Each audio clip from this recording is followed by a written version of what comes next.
Hello, everyone, and welcome to another episode of the Vegan Gym Live. I'm Dr. Daphne Bascom, and I'm thrilled to be here with you for another episode. And today we're going to be focused on topics related to Diabetes Awareness Month. We're going to talk about how a plant based diet and an active lifestyle can prevent, manage, and potentially even reverse type 2 diabetes. Before I welcome our special guest today, Coach Lukasz, I just want to give you some data on the magnitude and why this topic is so important. So, as of 2024, diabetes, which is a condition in which your body's metabolism of blood sugar is impacted, and so blood sugar tends to be elevated longer than it would be if you were optimizing your ability to navigate and manage your metabolic health, but it affects a significant portion of the population, both in the US and globally. In the United States, approximately 38 million people have diabetes, and this includes both diagnosed and undiagnosed diabetes. And about 8.7 million people are unaware that they have diabetes.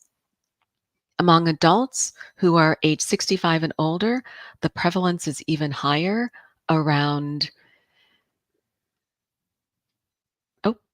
29%. So that's a significant impact on our older adults. Globally, the situation is equally concerning. Now, in the United States, the economic impact of diabetes is substantial. In 2022 alone, the estimated cost of diagnosed diabetes was $413 billion. That includes both the direct medical cost and the indirect costs, such as lost productivity, and just you can't even measure the impact on the quality of life and the people's ability to live vibrantly and to be contributing members of society. In addition, on average, individuals with diabetes incur twice the healthcare cost of those without diabetes. So, plant based nutrition is a powerful tool in the fight against diabetes. And I'm excited to be joined today by Coach Lukasz, who has extensive experience in helping guide people toward a healthier life. Lukasz, welcome back to the Vegan Gym Live. Thank you so much, Daphne, and it is a pleasure to be back here. So, Lukasz, again, as we were talking offline, this whole conversation could be an hour long.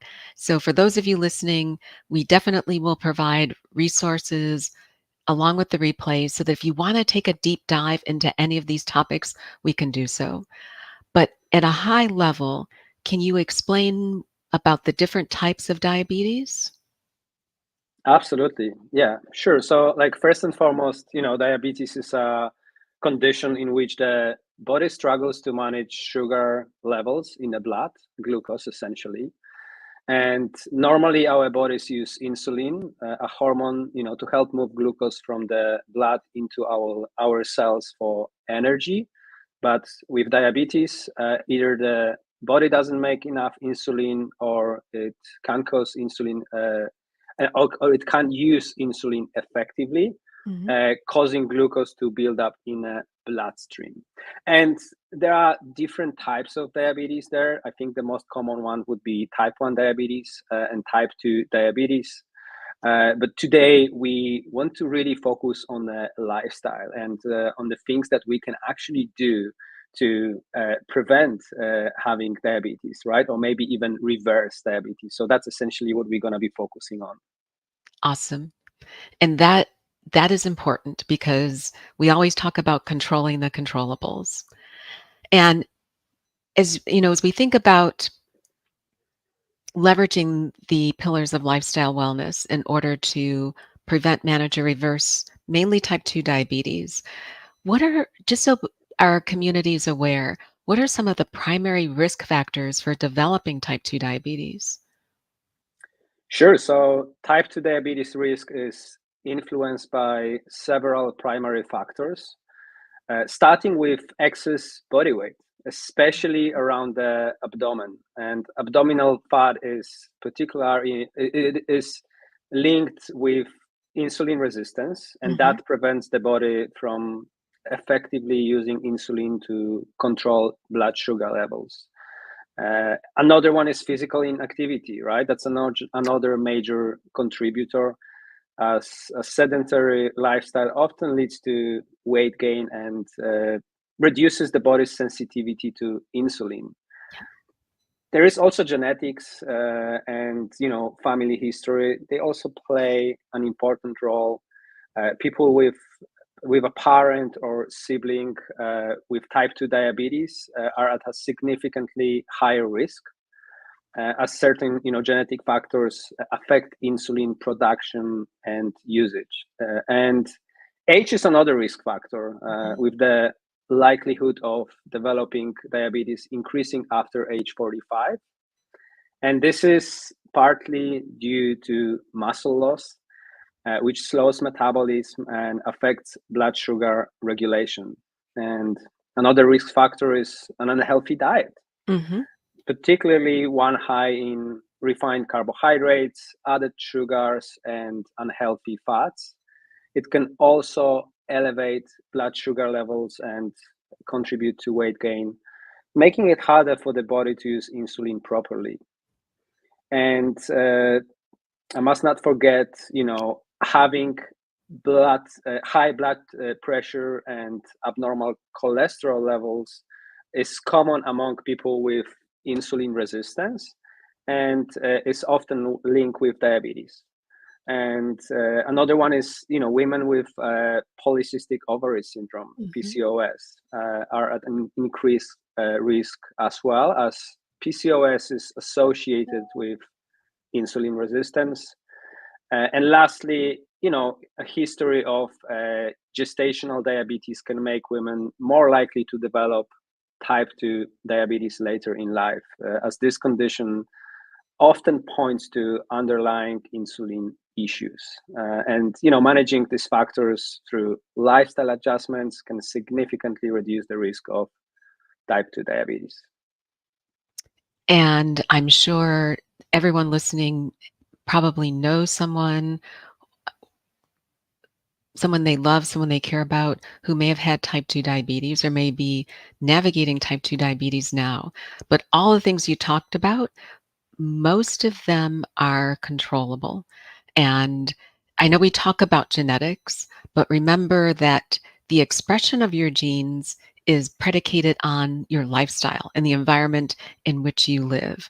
So even though there may be some factors, whether we're talking about diabetes, high cholesterol, any chronic condition that may have some underlying genetic predisposition, you still control how that is expressed, which is why I'd love to hear your thoughts on where does plant-based nutrition come into this picture for, if we think about people with prediabetes and we see a lot of clients coming into VSA who have prediabetes.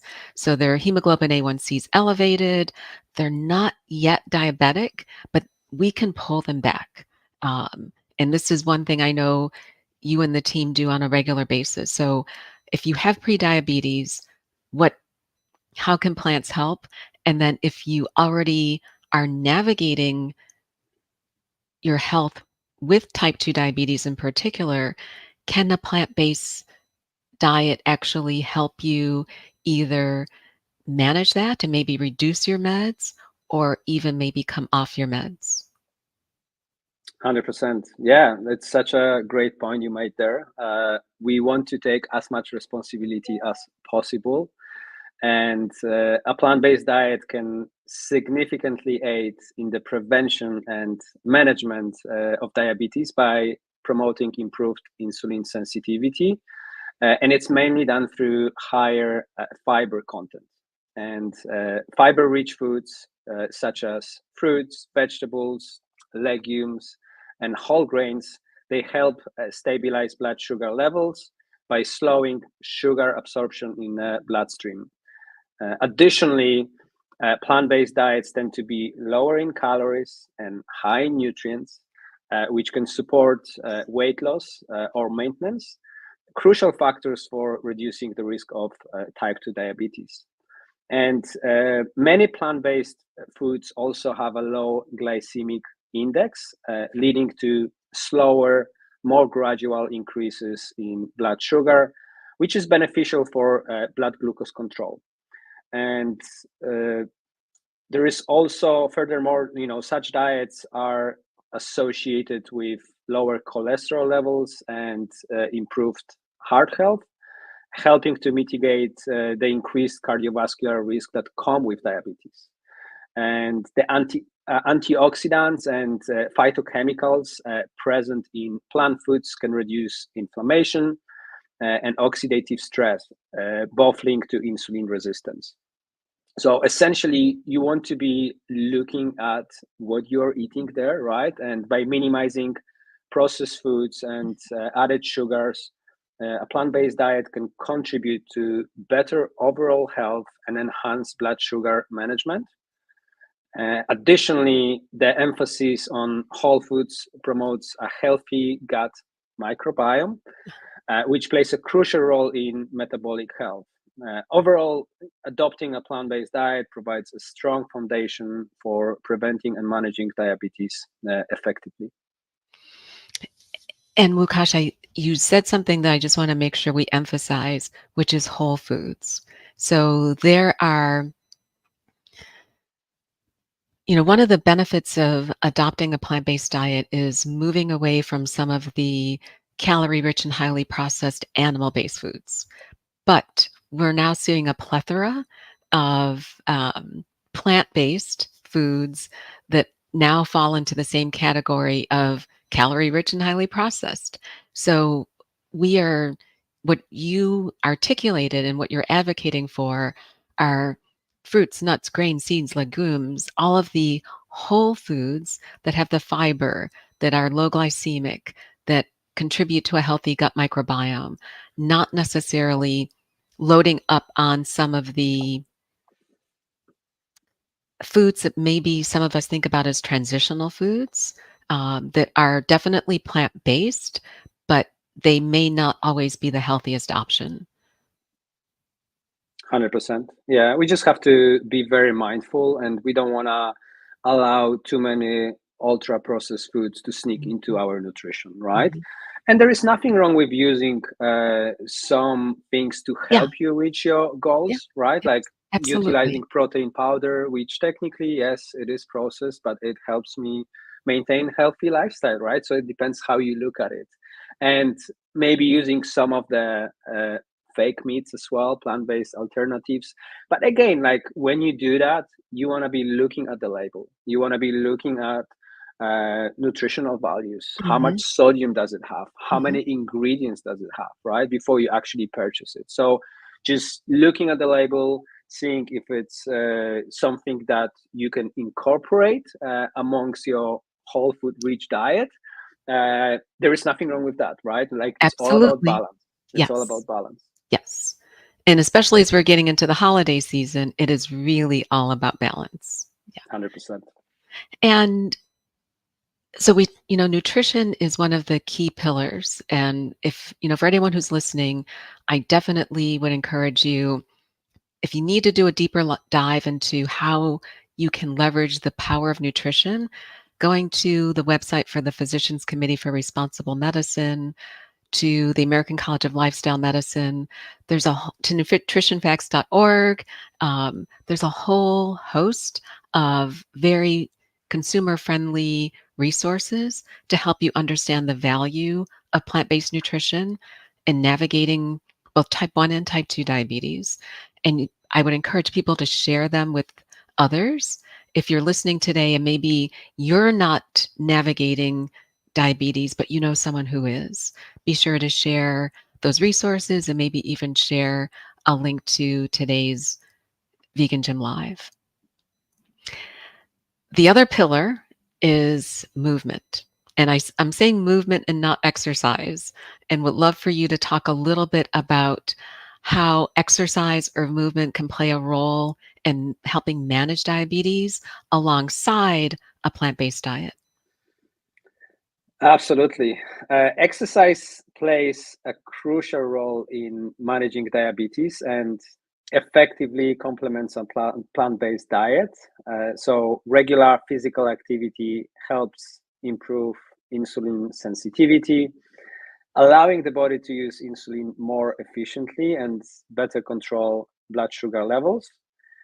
It also aids in weight management, Mhm. vital for individuals with type 2 diabetes, as losing even a small percentage of body fat can significantly enhance glucose control.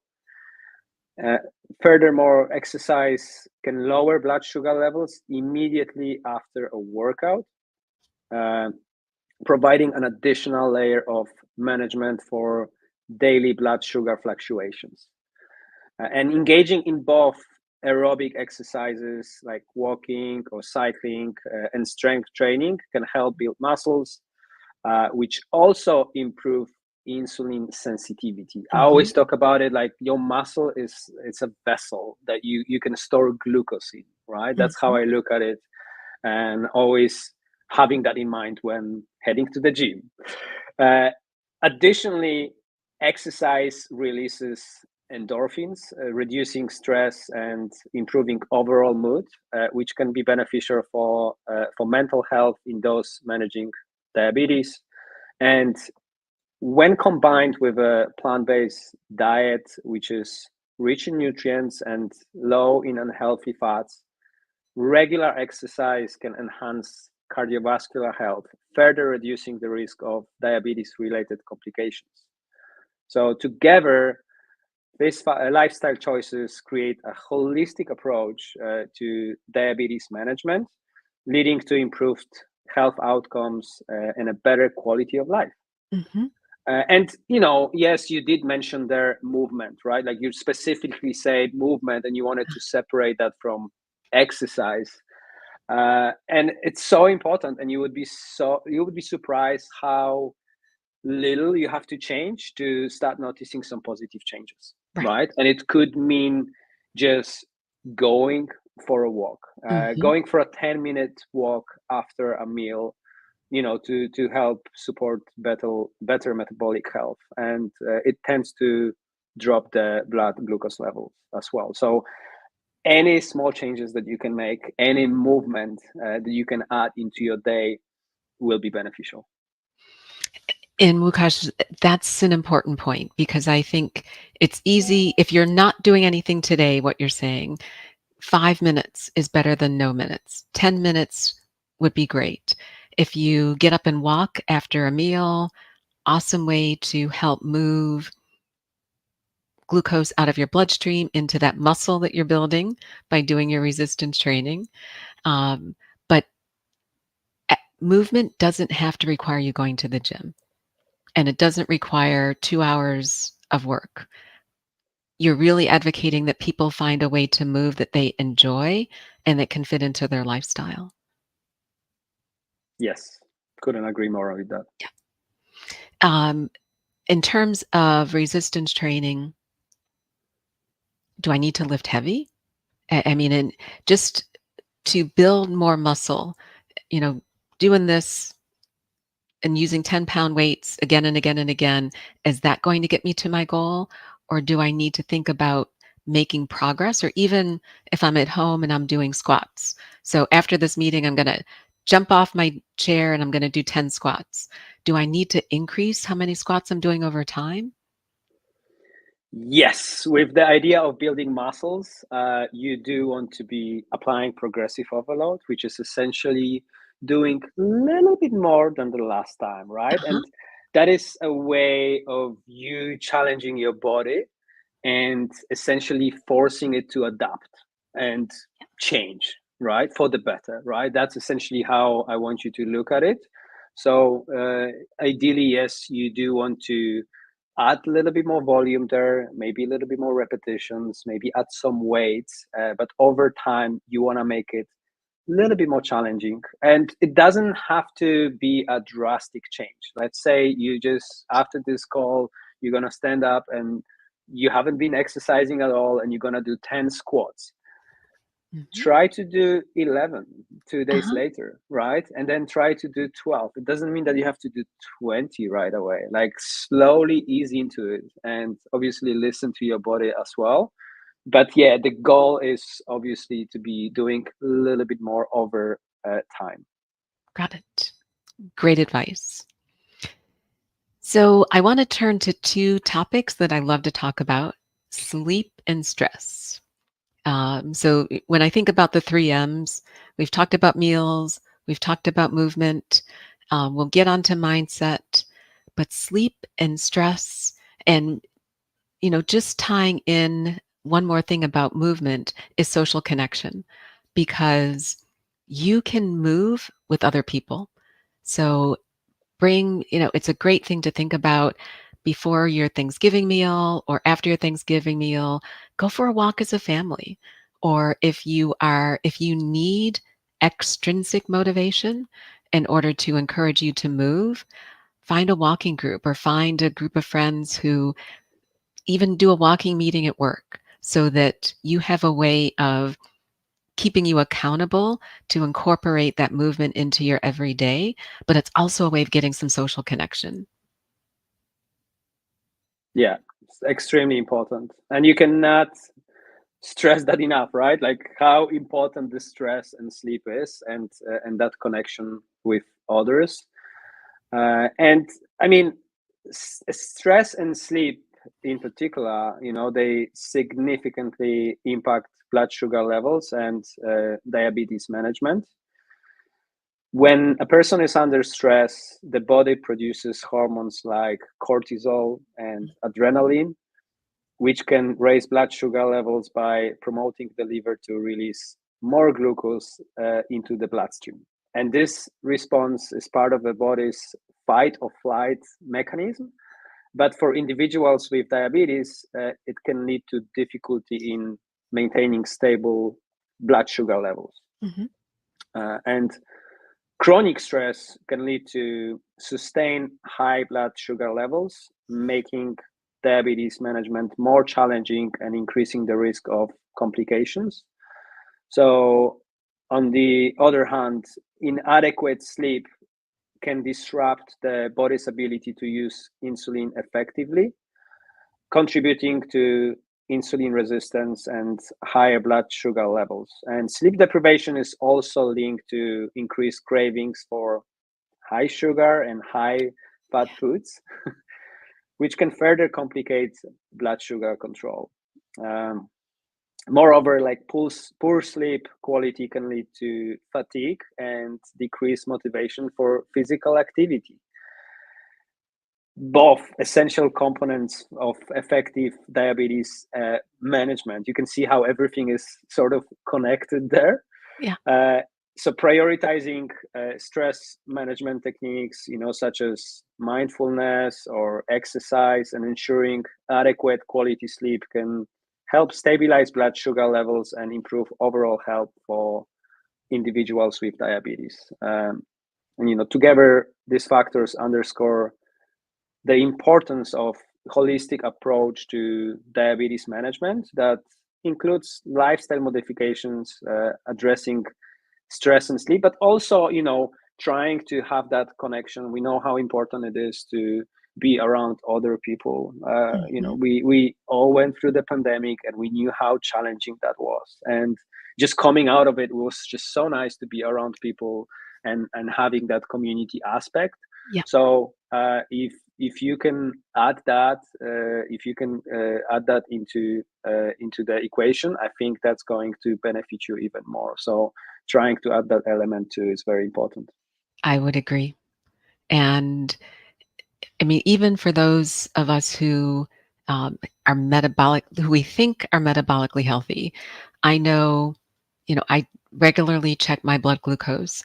And when I'm sleep deprived or when I'm stressed, I actually see my morning glucose elevated. So it impacts all of us. Sleep and stress are something that we all need to navigate. But definitely, if you are trying to more tightly control your blood sugar, you want to implement the things that Coach Lukasz talked about related to getting good quality and quantity sleep, and then also finding ways to better manage your stress. So something that tends to stress people out is meal prep. Um, or dining out. So this is the time of year when people they're going to other people's houses. You've got work parties. Um, I don't want meal prep or dining out to be stressful.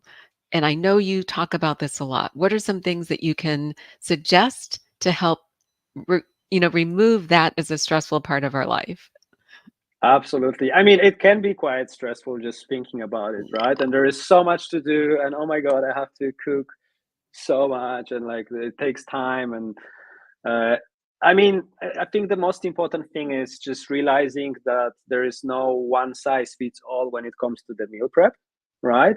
And what I mean by that is like some people, they just like to cook meals for the Mhm, days ahead, right? mhm. I call my meal prep ingredient prep, right? Because I like to have the ingredients separated in the containers in the fridge that I can use throughout the week, and I can do different things with it so I don't really get bored. Like I did try meal prepping and doing the same meal for the next 3 or 4 days, especially when it's like a lunch or dinner, and I just got bored with it, right? So I much rather have ingredients there, making sure that I have healthy carbohydrates at hand. Usually, like Mhm. sweet potatoes are my favorite. Some form of a protein Yeah. source that is already cooked or marinated, whether it's tofu, whether it's seitan, just having that ready to go. And obviously, plenty of veggies, right? So having some leafy greens is always a good idea. Some cruciferous veggies. You can throw in any veggies you want. The world is your oyster, really. And just making sure that you have that so you can just grab it and Yep. heat it up. The only thing you got to do is just plate it, heat it up, Exactly. and it's good to go. All you need is like a nice dressing, could be tahini, could be hummus, anything like that. So batch cooking, right? Whether it's meal cooking or whether it's ingredient cooking, I think it's so important.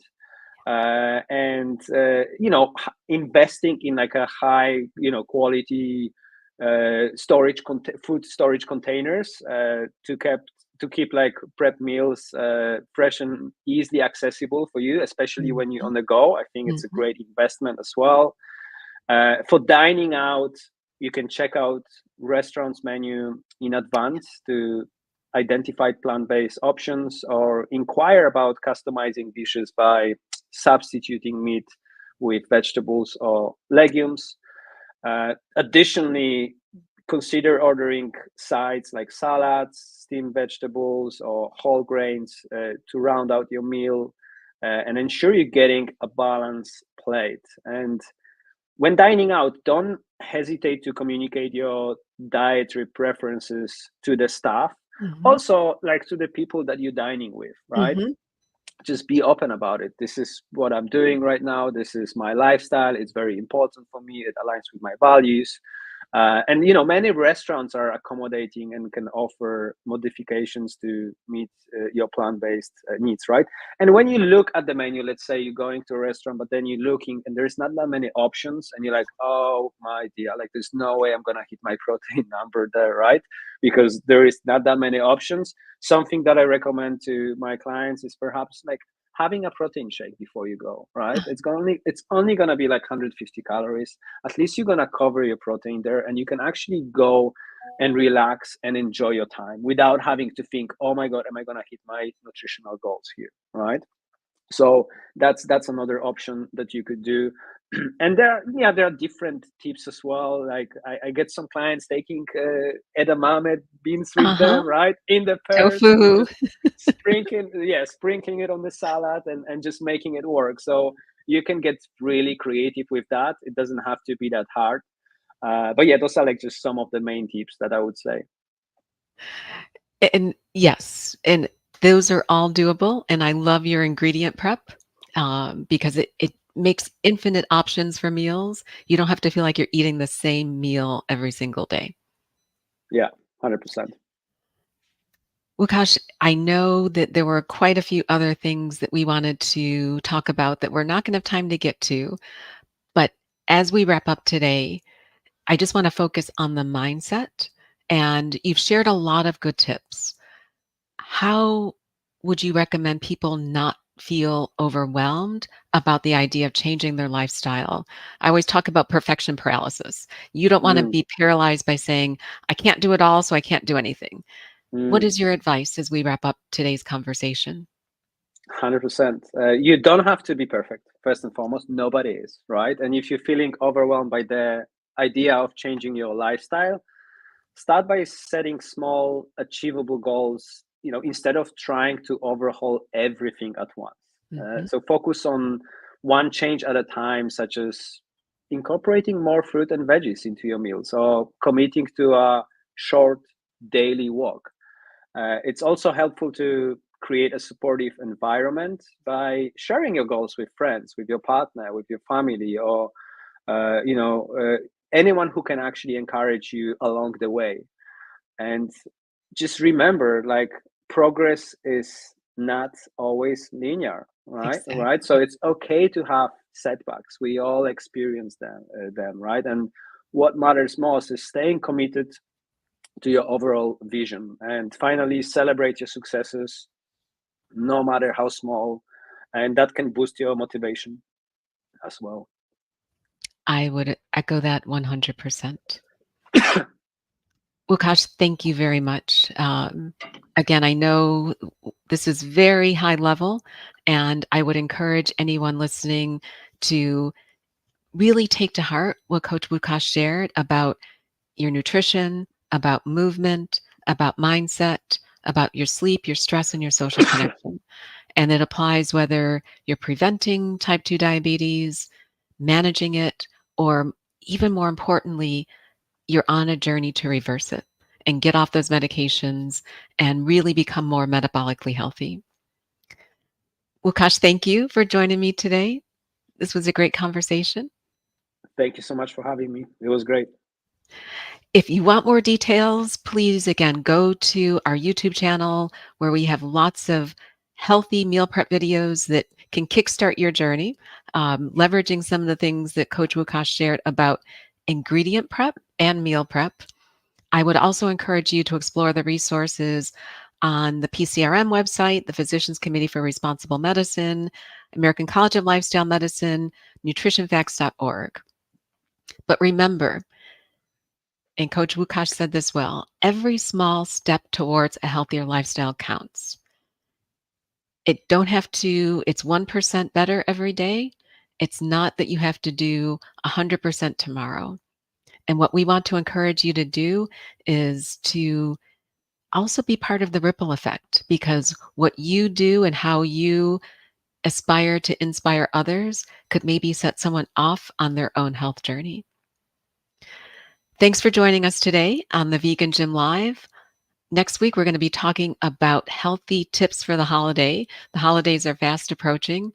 Lukasz, thank you again. And to all of you who joined us, thank you and be well. Bye bye. Bye.